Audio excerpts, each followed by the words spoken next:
Welcome to another edition. This is where we react to the Bible promises. So that's the playlist. This is the Bible promise book. Inside, there are different Bible promises, different categories. What we do, if you've seen one of these videos, you already know we're going to pick a Bible promise at random, read it through, have a little reaction to it, see where we go from there. All right, ready? Let's go ahead and pick.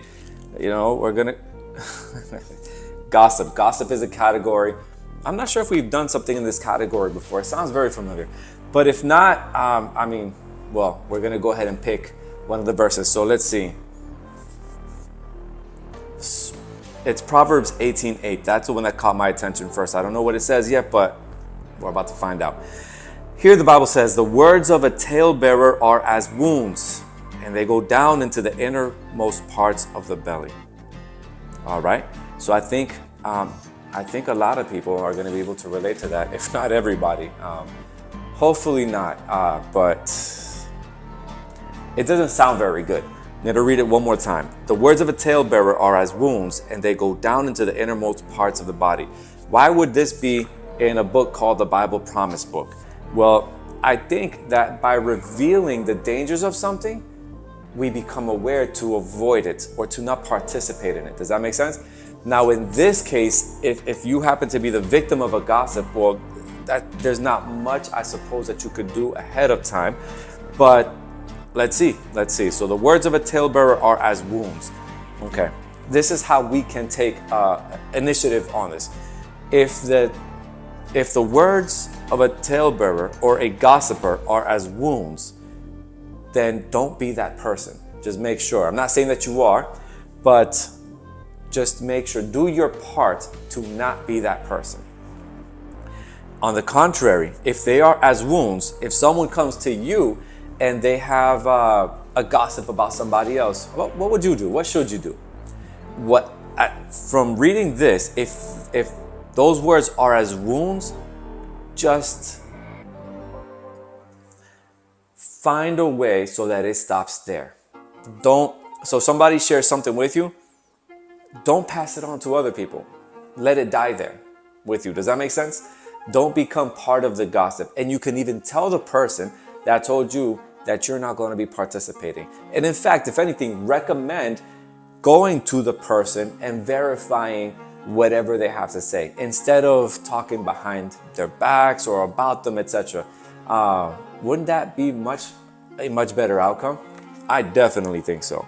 So, okay, the words of a talebearer are as wounds. We read that. And they go down into the innermost parts of the belly. That's something I would like to study out a little bit more. But what I can tell is that it goes deep and it's felt. And not only that, but it affects things. The innermost parts of the belly. For whatever reason, the example that's coming to my mind is when you eat something and it doesn't settle very well.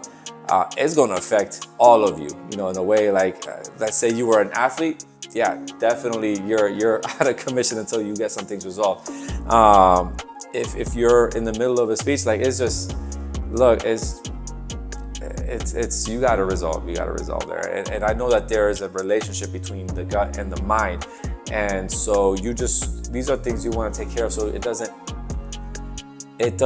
make it to that level of hurt. Does that make sense? So just as a recap, why I think I would agree and that this is a Bible promise is that while the news is bad, the information is good so that you and I do not become part of that process of gossiping of others and avoid being an instrument of hurting someone else.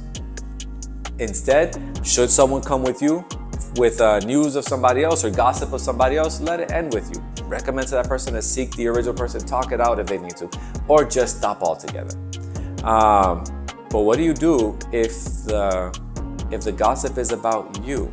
That's another story, and that's where I could see the wounds, coming in.